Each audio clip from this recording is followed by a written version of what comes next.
Big boss Malayalam season 7 ജിസേലിന് 8ന്റെ പണി കിട്ടിയിരിക്കുകയാണ്. ജിസേലിന് പെട്ടി പാക്ക് ചെയ്തിട്ട് വിട്ടോളം പറഞ്ഞിരിക്കുകയാണ് നമ്മുടെ ലാലേട്ടൻ.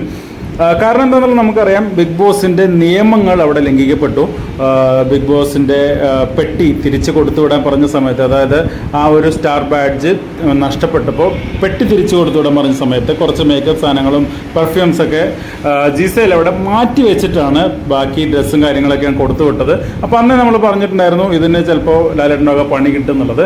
ഇപ്പോൾ വന്നിട്ടുള്ള പ്രൊമോയിൽ കാണുന്നത് ജിസേലിനെ മാത്രമായിട്ട് നമുക്ക് അങ്ങനെ ഒരു പരിഗണന തരാൻ പറ്റില്ല, പെട്ടിയൊക്കെ പാക്ക് ചെയ്തോളൂ എന്ന് പറയുന്നത് കാണുന്നുണ്ട്. അതിന് കൂടെ തന്നെ ആ ചെന്നൈ ടു മുംബൈ എന്ന് പറയുന്ന ജിസേലിൻ്റെ പേരുള്ള ആ പെട്ടി പുറത്തേക്ക് കൊണ്ടുവരുന്നതും ആ പ്രൊമോയിൽ കാണുന്നുണ്ട്. അപ്പം അത് പുറത്താക്കാനുള്ള സാധ്യത ഇല്ലാന്ന് തോന്നുന്നു. ചിലപ്പോൾ ഒരു പണിഷ്മെൻറ്റ് എന്തായിരിക്കും ആ പണിഷ്മെൻ്റ് എന്നുള്ളത് അറിയില്ല. പണിഷ്മെൻ്റ് എന്തായാലും ജിസേലിന് കിട്ടിയിട്ടുണ്ട്. എന്താണെന്നുള്ളത് എപ്പിസോഡിൽ കാണാം.